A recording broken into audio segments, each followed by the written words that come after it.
Assalamualaikum warahmatullahi wabarakatuh. Perkenalkan, nama saya Diva Negara dengan absen 12 dan terakhir 59 dari kelompok 12. Dalam kelompok 12 ini beranggotakan Femi Salsabila Aura, Hamdan Ramdhani, Diva Negara, Faisal Albar, dan Lulu Nurul. Dalam hal ini saya akan mengawali materi mengenai prinsip akhlak dalam lingkungan. Akhlak adalah salah satu kerangka dasar Islam yang memiliki kedudukan tinggi. Akhlak adalah buah hasil dari proses yang ibarat sebuah bangunan.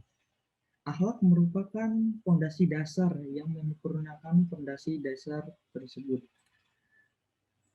Dan baik buruknya seseorang dalam berakhlak tergantung pada bagaimana ia menata nilai yang menjadi pijakan. Salah satu pijakannya yaitu sistem moral yang berpijak pada sistem moral Islam. Islam menghendaki yang dikembangkan dari al-akhlakul karimah, yaitu iman Islam dan ihsan. Dalam penjelasan mengenai prinsip-prinsip akhlak dalam lingkungannya akan dijelaskan oleh teman-teman saya. Terima kasih. Wassalamualaikum warahmatullahi wabarakatuh.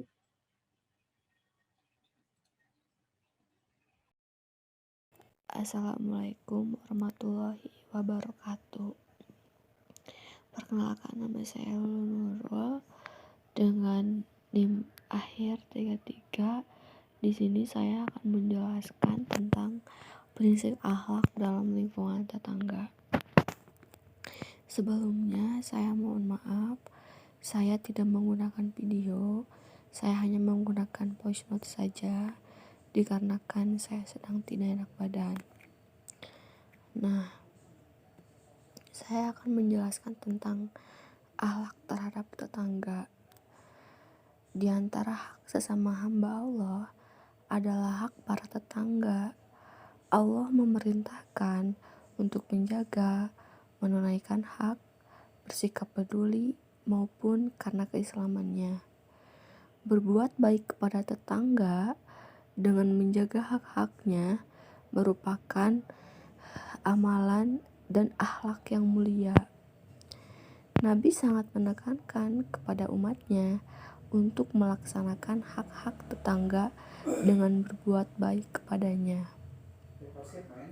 Nah, adapun yang dimaksud hak tetangga itu tidak hanya sebatas menjaga diri dari menyakitinya, tapi juga ikut menanggung kesulitannya, berlemah lembut, memulai untuk berbuat baik, di antaranya dengan lebih dahulu mengucapkan salam, menjenguknya ketika sakit, menghiburnya ketika terkena musibah, mengucapkan selamat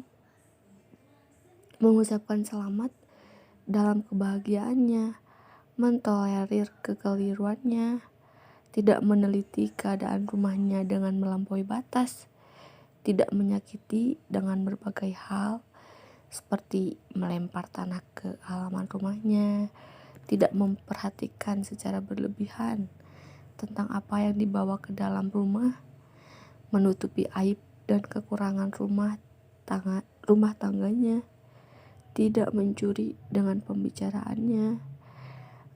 Hadis-hadis Rasulullah yang terkait dengan tuntunan ini diantaranya diriwayatkan dari Abu Hurairah bahwa Nabi bersabda, Barang siapa beriman kepada Allah dan hari akhir, maka janganlah ia menyakiti tetangganya. Muttafaq alaih. Dalam bertetangga juga kita harus menciptakan situasi yang bersahabat, baik di rumah, di jalan, dan di tempat-tempat umum lainnya. Karena itu, kita harus memiliki sopan santun dalam bertetangga. Di antaranya, sopan santun dalam bertetangga itu adalah yang pertama, harus menghormati dengan tetangga. Nah, seperti menyapa ketika berjumpa di jalan, atau mengucapkan salam ketika bertemu. Nah, hal ini sangat baik karena dalam menyapa dan menghormati tetangga dapat membuat suatu akhlak yang baik dan membuat suatu keharmonisan dalam bertetangga. Yang kedua, ada berbagi kebahagiaan. Nah, bila kita berbahagia, kita bisa mengundang tetangga kita untuk berbagi kebahagiaan itu. Dan bila tetangga kita mendapatkan kebahagiaan, kita ucapkan selamat kepada mereka. Yang ketiga, ada bantu tetangga kita yang kekurangan dan kesusahan.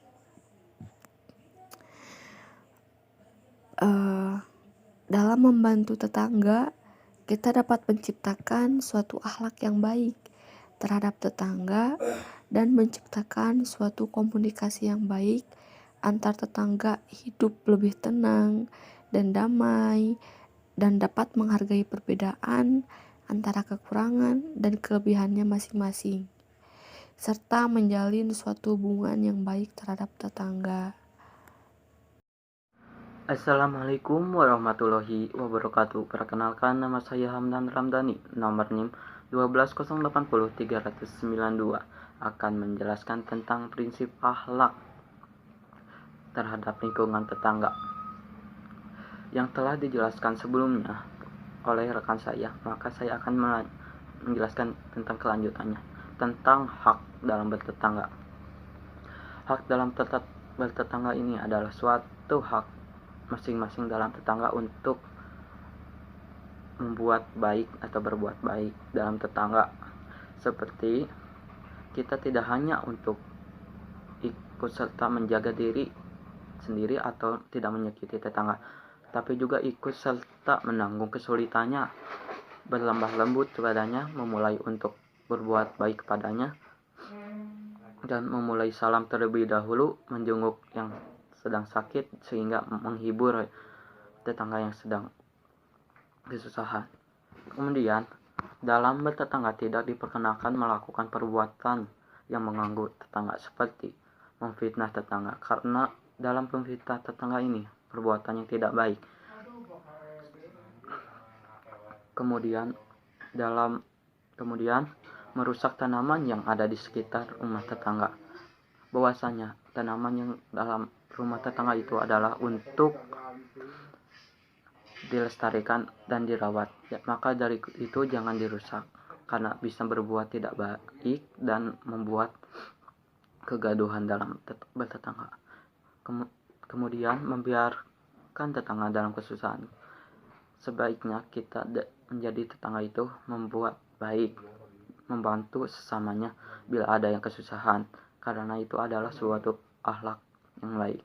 Kemudian tidak mengganggu rumah tetangga, membunyikan musik dengan sangat keras, dan mempersulit tetangga yang membutuhkan kita, karena dalam hal tersebut kita akan terhindar dari suatu yang tidak baik dan menciptakan suatu keharmonisan dalam suatu tetangga.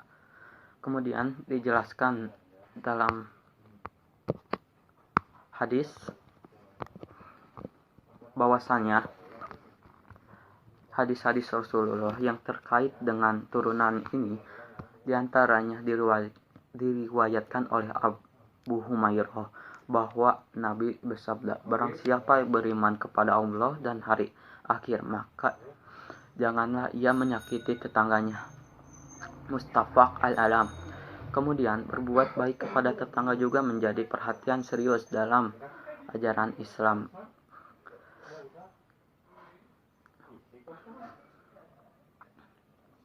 Firman Allah menjelaskan bahwa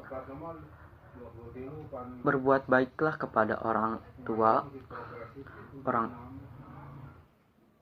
kerabat, teman, anak yatim, dan orang-orang miskin, tetangga terdekat dan tetangga jauh, teman sejawat, ibnu sa'ir, dan hamba samyahu.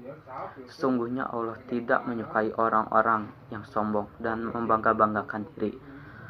Surat An-Nisa ayat 36. Terima kasih, mohon maaf Bila ada salah kata, wabillahi taufiq wal hidayah. Wassalamualaikum warahmatullahi wabarakatuh.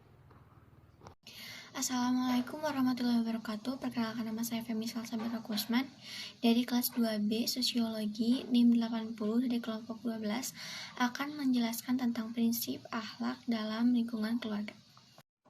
Yang pertama, pengertian keluarga. Keluarga merupakan suatu ikatan antara perempuan dengan laki-laki dengan berdasarkan pada hukum dan undang-undang yang sudah sah. Di dalam keluarga ini lahirlah anak-anak yang akan dididik serta dibimbing oleh orang tuanya. Menurut pakar ahli, orang tua merupakan pendidik utama dan paling utama atau lembaga yang terpenting bagi pendidikan akhlak anak-anak. Keluarga juga berpengaruh pada akhlak anak-anak karena memberikan situasi pertama, baik itu prenatal maupun postnatal. Dan ibulah yang menjadi pendidik utama bagi pendidikan akhlak anak, karena ibulah yang pertama kita jumpai dan merawat kita hingga besar. Sehingga ibu berperan langsung terhadap pendidikan, juga kelangsungan kehidupan anak-anaknya. Dalam prinsip, akhlak dalam lingkungan keluarga bisa dibina dengan 3 cara. Yang pertama, dibina oleh orang tua kita sendiri. Kedua, dibina oleh orang yang sudah lebih tua dari kita. Ketiga, dibina oleh orang yang lebih muda dari kita. Adapun contoh akhlak yang kita bisa bina di lingkungan keluarga, salah satunya adalah membantu orang tua, mendoakannya, juga membuat orang tua kita bangga. Sekian dari saya. Wassalamualaikum warahmatullahi wabarakatuh. Kembali lagi bersama saya Diva Negara. Kali ini saya akan melanjutkan materi dari prinsip keluarga yang dibacakan oleh Salsabila. Seperti yang dilakukan Luqmanul Hakim terhadap putra dan putrinya, sebagaimana dinyatakan dalam surat Luqman ayat 12 sampai dengan 19. Inti ajaran akhlak dalam ayat-ayat tersebut adalah: yang pertama, larangan menyekutukan Allah. Yang kedua, memuliakan kedua orang tua. Yang ketiga, merasa diawasi oleh Allah. Yang keempat, mengerjakan sholat.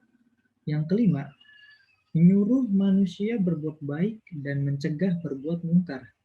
Akhlak yang demikian itu amat penting kita lakukan sepanjang hayat.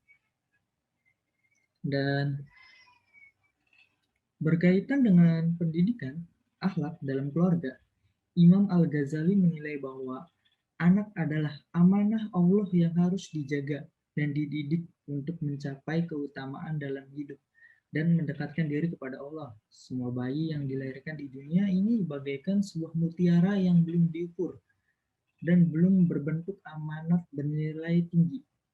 Maka kedua orang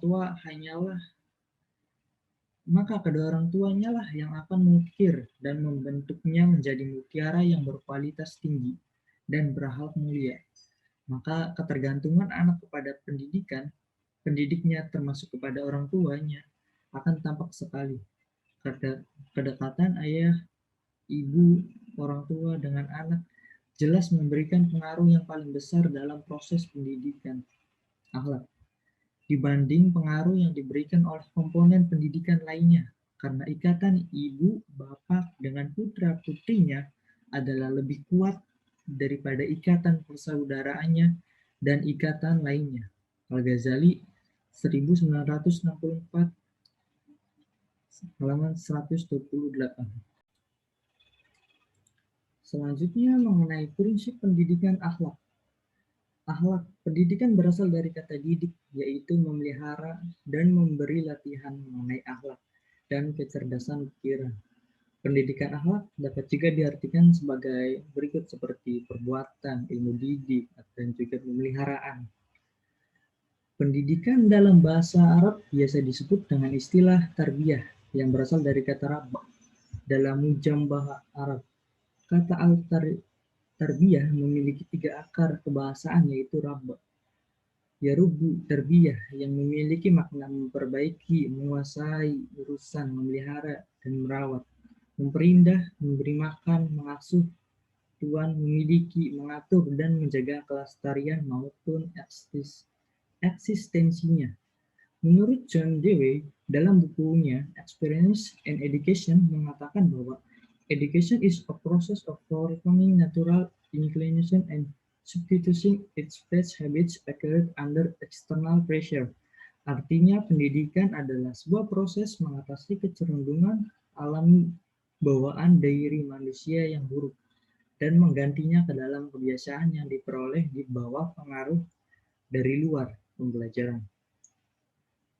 Selanjutnya akan dilanjutkan oleh Faisal. Terima kasih.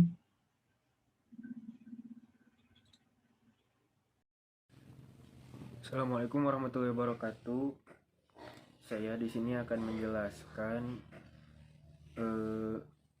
prinsip pendidikan. Menurut Mustafa Al-Maraghi yang membagi aktivitas al-tarbiyah dengan dua macam. Yang pertama, tarbiyah kholqiyah, yaitu pendidikan yang terkait dengan pertumbuhan jasmani manusia agar dapat dijadikan sebagai sarana dalam mengembangkan rohaninya. Yang kedua, tarbiyah diniyah tahzibiyah, yaitu pendidikan yang terkait dengan pembinaan dan pengembangan akhlak dan agama manusia untuk kelestarian rohaninya. Di dunia pendidikan, pembinaan akhlak menitik beratkan kepada pembentukan mental agar tidak mengalami penyimpangan.